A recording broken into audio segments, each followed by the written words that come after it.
A'udzubillahi minasyaitonirrajim. Bismillahirrahmanirrahim. Assalamualaikum warahmatullahi wabarakatuh. Jumpa lagi teman. Oke, kita lanjut ke bagian berikutnya. Tapi sebelum kita lanjut, kita berdoa dulu ya.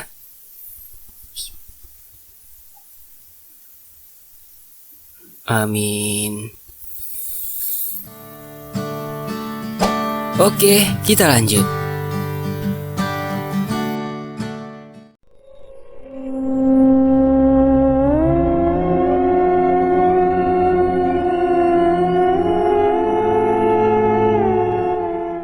Pagi hari, langit dusun beratap gumbalan sedikit mendung abu-abu yang meliuk berserakan menutupi mentari.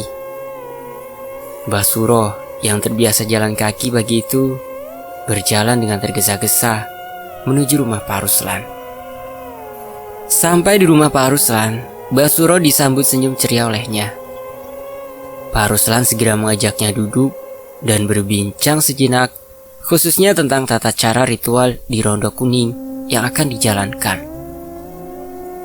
Dengan mencerna keterangan secara singkat dan memahami apa yang sudah disampaikan Mbah Suro, pagi itu mereka memutuskan langsung beranjak pergi ke areal Rondo Kuning.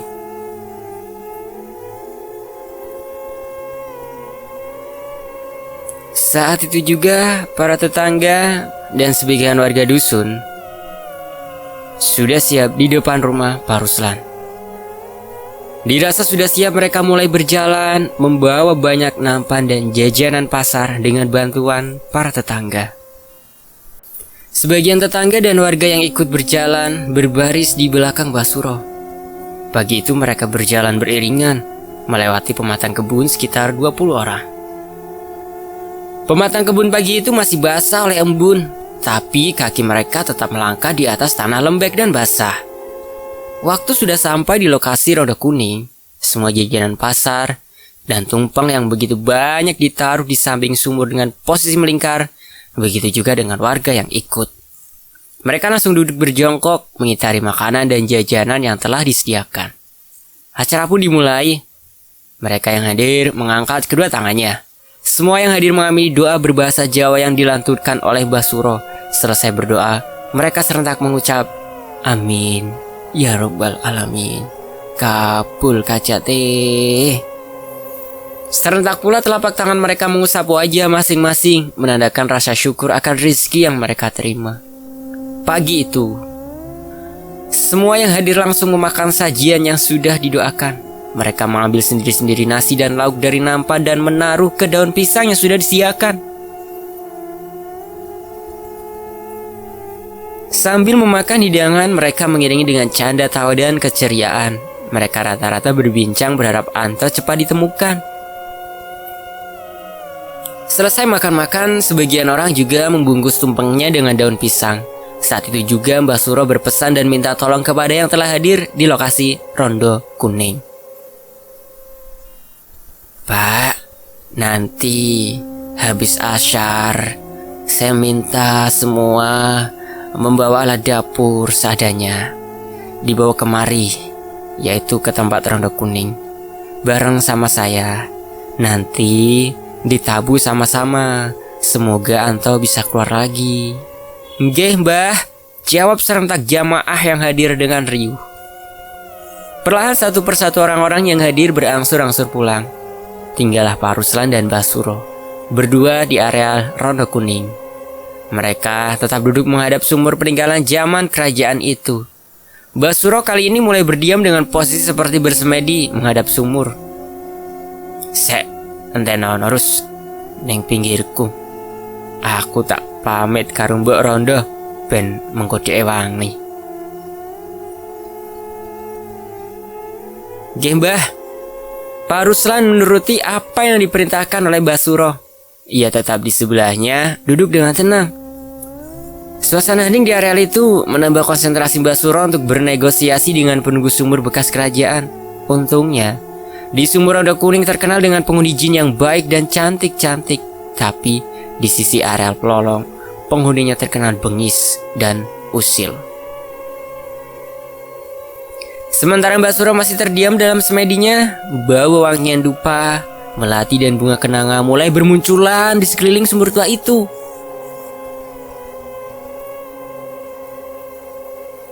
Pak Ruslan hanya diam dan menghisap dalam-dalam wewangian dari makhluk penghuni sumur tua itu, karena ia tidak melihat wujud penghuni sumur.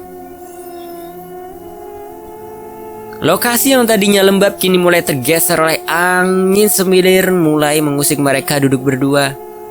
Angin itu pun ikut menggoyangkan dedaunan tebu di sekelilingnya. Seketika angin terus berhembus dengan segarnya.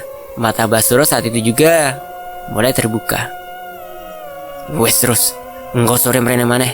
Sementara iki ayo ngasuh dhisik nang omahmu. Sudah Rus, nanti sore kesini lagi. Sementara ini ayo istirahat dulu di rumahmu. Pinta Mbah Suro yang mulai berdiri di depan sumur. Nggih Mbah, monggo, jawab singkat Pak Ruslan. Sebelum beranjak pulang, Pak Ruslan membereskan wadah yang dijadikan tumpang terlebih dahulu. Ia menata dengan rapi sehingga memudahkan saat dibawa pulang. Sekitar jam 9, mereka mulai berjalan di atas pematang kebun yang masih lembek menuju rumah Pak Ruslan. Sesampainya di rumah, Mbah Suro hanya duduk bersilah. Ia diam dan memejamkan mata di ruang tamu Pak Ruslan sendirian. Dengan cara kebiasaan seperti inilah Mbah Suro dikatakan beristirahat. Sedangkan Pak Ruslan sendiri ke belakang membersihkan kandang sapinya dan memberikan makan kepada hewan ternaknya. Waktu terus berputar hingga tak terasa sore hari pun menjelang. Sehabis sholat asar, sebagian warga dusun telah berkumpul di halaman rumah Pak Ruslan. Mereka yang hadir adalah jamaah tadi pagi yang ikut bancaan di Rondo Kuning. Mereka semua membawa alat yang bisa ditabuh, mulai kentongan, kaleng biskuit, wajan, dandang, panci, dan lain sebagainya. Setelah dirasa siap, Basura memberi arahan. Sebagian warga disuruh untuk menabuh di sisi timur kebun bambu pelolong. Sebagian warga diajak Mbah Suro ke areal Rondo Kuning yang langsung bersebelahan dengan wilayah pelolong sisi barat. Hal itu dilakukan karena kekhawatiran Mbah Suro dengan keluarnya Anto yang belum bisa diprediksi, entah dari gerbang sisi timur atau gerbang sisi barat. Sore itu, warga dusun berjalan beramai-ramai dengan dua kelompok warga menuju lokasi yang sudah ditentukan. Dengan rasa gotong royong tanpa beban dan rasa kekeluargaan yang masih tinggi. Mereka merasa sangat senang bisa membantu tetangganya yang sedang kesusahan. Sore itu, saat semua warga sudah berada di lokasi masing-masing, tabuhan dengan tangan kosong dan kayu seadanya mereka mulai. Suara dengan irama ngawur dan nada ala kadarnya mulai bergema di sisi barat dan sisi timur pelolong saling bersahutan.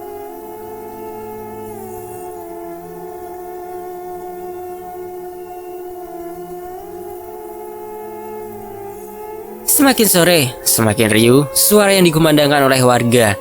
Sedang kejadian yang dialami Anto sendiri.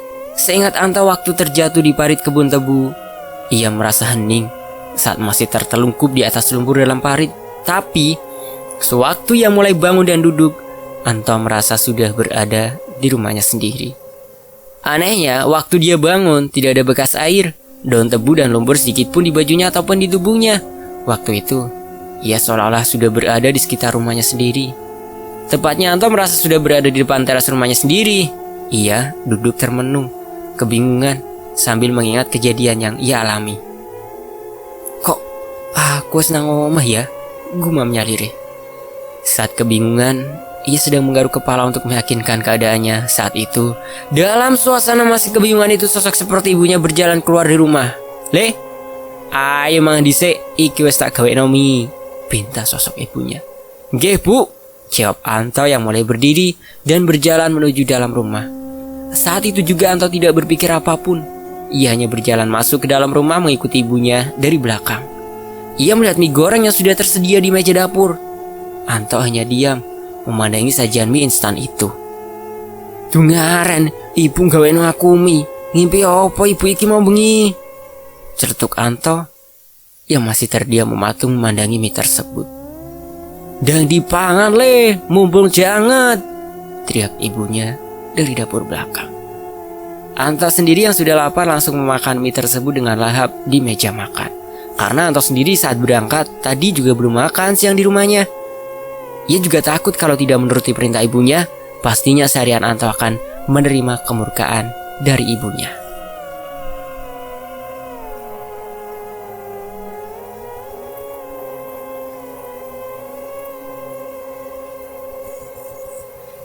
Saat Anto baru selesai makan dan mau minum, tiba-tiba ada suara pintu terketuk di depan rumah. "Kula nuwun," suara ibu-ibu dari depan. "Nggih sekedap," jawab Anto yang berlari menuju pintu depan. Sesampainya Anto di pintu depan, dia melihat ibunya Bimo, ibunya Adi dan ibunya Sukes. Mereka bertiga sedang berdiri dengan melempar senyuman kepada Anto. Sebenarnya Anto juga heran, tidak seperti biasanya mereka datang bersamaan ke rumah Anto. "Oh, boleh matur sinten?" tanya Anto polos. "Ibumu enek toh?" tanya ibunya Sukes. "Wonten, sekedap. Jenengan tenggo riyen," jawab Anto. Anto langsung mencari ibunya. Ternyata ibunya masih tetap di dapur. Anto saat itu juga memberitahunya kalau ada tamu 3 yang menunggu di depan. Saat itu juga sosok Bu Romlah keluar dari dapur dan menemui ibu-ibu tersebut di depan. Mereka duduk di teras mulai mengobrol. Dan Anto sendiri yang sempat melihatnya tidak mendengar apa yang diperbincangkan ibu-ibu tersebut. Anto sendiri mulai bermain sendirian di ruang tamu. Sekilas sambil mengamati ibunya yang di depan rumah. Saat itu Anto mulai bermain tanah liat yang sudah berada di depannya. Mainan tanah liat itu dibentuk dengan berbagai macam, mulai mobil-mobilan, patung, hewan, dan permainan anak laki-laki lainnya. Waktu terus berjalan. Anto semakin asyik bermain dan tak mempedulikan lagi mereka yang di depan. Sampai beberapa puluh menit tiba-tiba ada suara-suara tabuhan yang berasal dari arah belakang rumah dan seberang jalan depan rumah. Suara tabuhan itu semakin lama semakin mengeras dan mendekatinya disertai suara-suara yang memanggil namanya. "Anto, Anto, Anto." Anto yang sedang duduk bermain sejenak berhenti. Ia mendengarkan suara-suara itu dengan seksama. Lama-kelamaan Anto pun mulai penasaran karena suara-suara itu seperti suara para tetangganya. Ia pun mulai berdiri dan melangkahkan kaki keluar. Saat berjalan mencari asal suara itu, langkah kakinya terhenti di teras rumahnya. Tangan kanan Anto langsung disambar ibunya dengan cepat dan dipeluk dengan tangan kanannya. Dalam pelukan ibunya ia tetap mendengar suara tabuhan dan teriakan orang-orang yang memanggilnya semakin mengeras. Tak sengaja, kepalanya mendongak ke atas. Ia kaget melihat ibunya berubah menjadi sosok perempuan berbulu lebat, persis seperti yang ia temukan di kebun tebu. "Sopokan, tolong," kata Anto dengan menjerit histeris. Dan seluruh tubuhnya mulai bergetar hebat. Sedang kedua tangannya meronta-ronta berusaha untuk melepaskan diri dari pelukan sosok wanita yang menyeramkan itu. Suaranya Anto sendiri semakin mengeras waktu meminta tolong. Meski tangisannya semakin kencang, semakin ia teriak semakin kuat pegangan sosok wanita berbulu ini. Sekilas ia juga sempat melihat ketiga ibu temannya ini juga berubah menjadi sosok wanita yang sama persis dengan wanita yang mendekapnya dengan erat. Hal yang mengejutkan ini dengan cepat membuat Anto pingsan di pelukan sosok wanita itu. Selain ketakutan yang sudah menjadi-jadi, Anto pingsan juga dikarenakan bau dari sosok keempat wanita ini menjadi sangat busuk.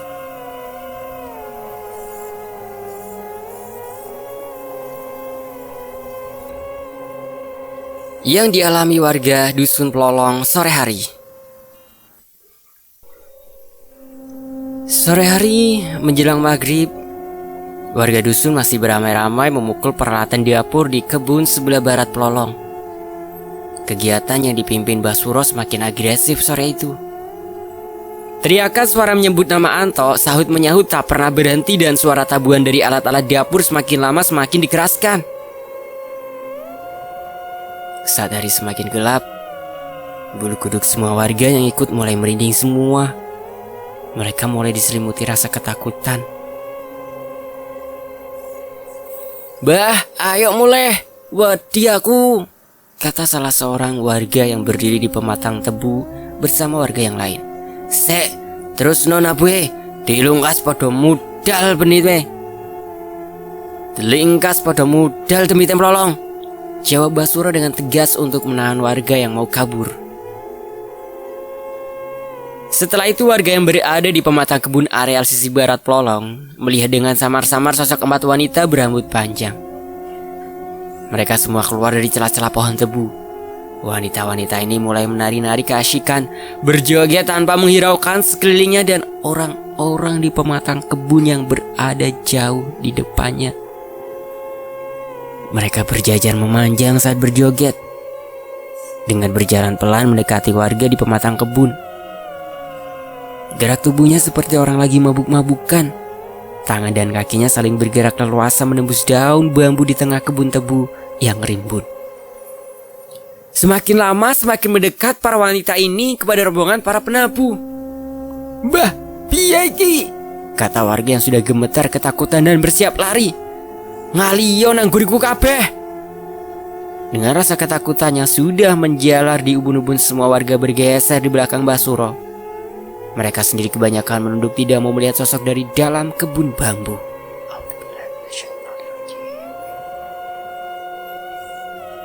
Mbah Suro sendiri masih berdiri membungkuk mengamati akan kemunculan Anto dari dalam kebun tebu. Ia juga memberi aba-aba mantra ke arah sumur Rondo Kuning. Demikian juga saat Plolong, hantu dengan wujud bola mata satu persatu mulai muncul dari dalam kermangan cahaya kebun tebu. Kali ini, sosok mata sebesar nampan itu jumlahnya banyak. Mata-mata itu mulai bermunculan di remang cahaya di belakang wanita yang menyeramkan. Plolong yang berdarah itu juga muncul setiap parit kebun tebu dengan melayang secara perlahan. Di belakang wanita yang paling depan dengan wujud menyeramkan ini, muncullah sosok Anto dari semak-semak di bawah pohon tebu. Saat mengetahui hal ini, Mbah Suro yang sudah menunggu, ia langsung berlari merebut Anto. Mbah Suro berlari tanpa takut melewati setan wanita yang menari. Saat di depan Anto, Mbah Suro melihat sosok anak-anak ini sudah terkulai lemas, tak berdaya dan tak sadarkan diri. Ia sudah duduk di tengah semak-semak bawah pohon tebu dengan kondisi yang mengkhawatirkan. Saat itu juga, Mbah Suro langsung memanggulnya dan membawanya lari dari area sisi barat Plolong melewati pematang kebun. Saat warga tahu Mbah Suro sudah menyelamatkan Anto, warga dusun mengikuti Mbah Suro lari tetap di belakangnya. Mereka semua berlari dengan cepat karena sosok semua penghuni Plolong mengikuti mereka dari belakang, melayang perlahan dan masih berjoget. Sewaktu rombongan Mbah Suro sudah melewati kebun bambu, suara tabuhan dari warga dihentikan.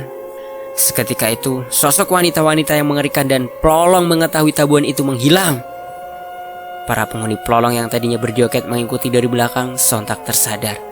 Mereka saling bertatap satu sama lain, menyadari Anto telah lenyap dari genggaman mereka. Alhamdulillahirrabbilalamin.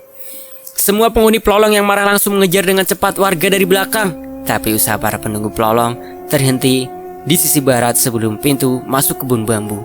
Mereka semua dihentikan oleh dua sosok wanita cantik dari sumur Rondo Kuning, penghuni sumur yang seringkali membantu warga dusun. "Weh, cukup, ayo balik nang alame dewe-dewe, gak usah nguber maneh," kata sosok wanita yang cantik jelita memakai gaun kebaya dengan rambut panjang hitam terurai sepinggang dan selendang berwarna kuning yang disampirkan di lehernya. Dengan muka masam dan memendam kemarahan, para makhluk itu kembali ke area Plolong lagi. Mereka bukannya takut sama penghuni Rondo Kuning, tapi mereka sendiri sudah terikat perjanjian antara penghuni sumur kerajaan dengan Plolong untuk tidak saling berperang lagi. Dulu rumornya di dusun ini, jikalau perjanjian dilanggar, para penghuni Rondo Kuning akan mengusir selamanya penghuni Plolong dari rumahnya. Sedang warga yang berada di sisi timur kebun bambu, mereka masih asik bermain alat abu. Tapi lama-kelamaan mereka semua juga ikut ketakutan. "Woi, Banas Patine metu itu, ayo melayu," ucap salah satu warga yang melihat dan menunjukkan sosok Banas Pati itu kepada yang lain. Mata mereka semua saat itu juga melihat bola api. Kemamang atau Banaspati mulai bermunculan dari celah-celah pohon bambu. Jumlah Banaspatinya sangat banyak, jadi sebelumnya kebun bambu yang sudah gelap berubah menjadi terlihat sangat terang. Mereka semua yang melihat langsung menghentikan tabuhannya dan lari dari sisi timur Plolong. Kebetulan mereka seketika itu juga melihat Mbah Suro berlari bersama rombongannya lewat dari samping warga di sisi timurnya. "Cepat layu!"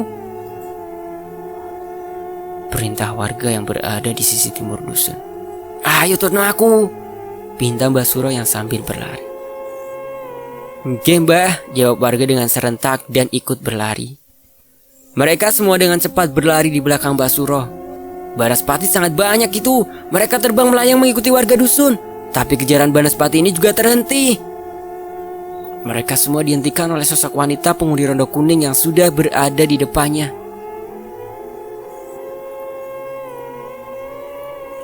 Banaspati yang belum sempat meninggalkan wilayah Plolong, mereka disuruh kembali lagi ke daerahnya oleh sosok wanita berbusana kerajaan ini.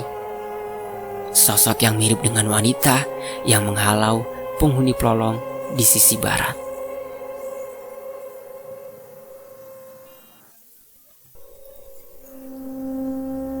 "Bali oka pekon koyo ewang mulyane," bentak wanita penghuni Rondo Kuning. Sedangkan rombongan warga dusun langsung ikut berlari cepat bersama Mbah Suro. Apalagi Mbah Suro sebagai pemimpin ritual. Sore itu Mbah Suro tetap memimpin rombongan warga untuk kembali pulang ke dusun. Seketika sampai rumah Pak Ruslan, Anto langsung dibaringkan di ruang tamu oleh Mbah Suro. Ibu Anto yang mendengar keramaian di depan rumahnya, ia langsung berlari dari ruang tengah.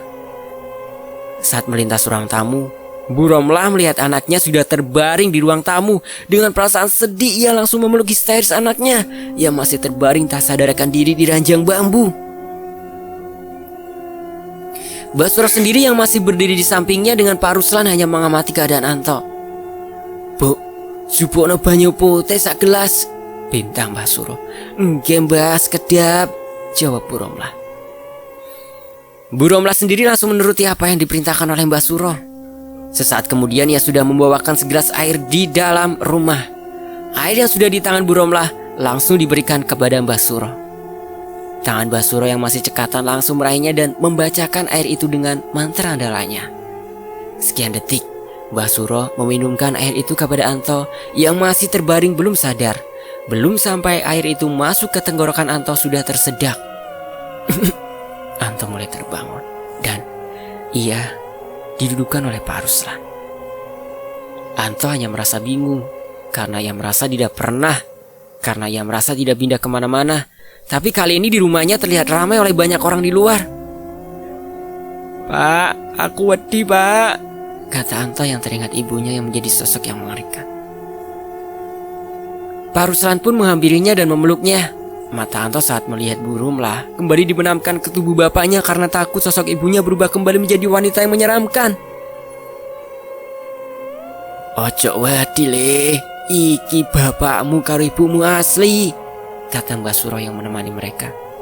"Iya le, ora usah wedi," sambung Pak Ruslan yang tetap memeluk Anto dengan erat. Sedang warga yang ikut dan masih di luar rumah sedang istirahat duduk-duduk sejenak. Mereka masih menenangkan nafas yang masih ngos-ngosan dan menyeka keringat yang berjatuhan. "Ngombene yuk," celetuk salah satu warga yang duduk istirahat dengan bergerombol. "Neng ngarep wis tak cepai pak," jawab Bu Romlah dari dalam rumah dengan suara yang keras. Dengan cepat salah satu dari mereka mengambil air minum yang sudah tersedia di teras Bu Romlah. Secara bergantian, mereka meminum air dari kendi. Teko dari tanah liat yang dibakar. Secara bergantian, sesudah minum air mereka merasa penasaran dengan kondisi Anto yang sudah menghilang selama 3 hari. Mereka bergantian melihat Anto yang sudah duduk dalam pelukan Pak Ruslan. "Oh, yo wes, nek gak popo," satu keluarga yang habis melihat kondisi Anto. Melihat keramaian di rumah Anto, warga lainnya satu dusun mulai berduyun-duyun berdatangan silih berganti untuk melihat keadaan Anto yang hilang selama 3 hari. Malam itu juga, Adi, Sukes, dan Bimo ikut menjenguk sobat karibnya yang baru kembali. Ketiga temannya yang merasa kehilangan langsung masuk ke ruang tamu Anto. Mereka berdiri memandang Anto dengan rasa bersalah. Sedang saat itu, Anto sendiri yang habis minum air dari Mbah Suro merasa aneh. Sekian detik mulutnya merasa bau dan perut Anto mulai merasa mual. Tak lama kemudian, Anto mulai memuntahkan potongan-potongan cacing merah berbalut lumpur dan air. Semua yang melihat Anto dari luar dan dalam rumahnya tertegun dan merasa jijik dengan apa yang dimuntahkan oleh Anto. "Jupono banyu maneh bu," pinta Mbah Suro. Dengan cepat Bu Romlah kembali memberikan air untuk kedua kalinya kepada Mbah Suro. Mbah Suro meminumkan kembali air putih itu kepada Anto. Saat itu juga Anto yang sudah sadar langsung menangis ketakutan. Ia membenamkan lagi wajahnya pada Pak Ruslan. Anto takut muntah yang isinya seperti itu lagi. "Le, mari ngene ora dolanan prolong mana ya?" kata Mbah Suro di depan Anto. "Nggih, Mbah," jawab Anto yang masih ketakutan. "Terus kandhani kanca-kancane Anto mesisan, ojo oleh dolan mrono meneh," pesan Mbah Suro. "Lah, iku Mbah kancane, gurine sampean," jawab Pak Ruslan sambil menunjuk ke arah Adi, Sukis, dan Bimo. Ketiga teman Anto hanya menunduk malu dan takut atas apa yang telah mereka lakukan. Mbah Suro sendiri hanya geleng-geleng kepala saat melihat ketiga bocah ini. Ia melihat anak-anak ini dengan tatapan sedikit geram. "Wes le, pesenku ojo dolanan prolong meneh," kata Mbah Suro sambil melihat ketiga anak ini. "Nggih, Mbah," jawab Mbah ketiga anak ini dengan serentak. Mereka semua saat itu juga berjanji tak akan bermain ke pelolong lagi, apapun alasannya. Sejak kejadian itu, trauma mendalam bagi mereka terasa hingga saat ini. Hingga mereka berempat tidak pernah bermain dan menginjakan kaki ke pelolong lagi. Sampai mereka lulus SMP. Sedang untuk sakit kebutaan yang dialami oleh Pak Dimin berlangsung cukup lama. Sekitar 8 tahun. Ia baru bisa melihat lagi. Itu juga karena Pak Dimin habis mendatangkan pagelaran wayang kulit di pelolong sebagai ucapan permintaan maaf terhadap pelolong. Memang sampai saat ini kawasan pelolong sangat jarang dikunjungi warga dengan alasan keangkerannya, meski ada pihak Roda Kuning yang selalu sebagai peredam masalah di sisi barat dusun. Itulah sekelumit kisah pelolong dari sisi barat dusun. Karena di tiap tempat dusun ini banyak kisah-kisah mistis yang lain. Hampir tiap warga dusun pernah mengalami hal-hal yang tak masuk akal, karena dusun ini sendiri menyimpan banyak kisah misteri. Alhamdulillahirrahmanirrahim. Admin bersyukur karena bisa namatin kisah ini. Kisah dari Bayu Biru. Semoga kalian bisa mendapatkan manfaatnya. Mohon maaf apabila ada salah kata dan salah perilaku atau salah bahasa tubuh. Akhir kata, wassalamualaikum warahmatullahi wabarakatuh. Tetap di Fakta Sejarah dengan kisah lainnya.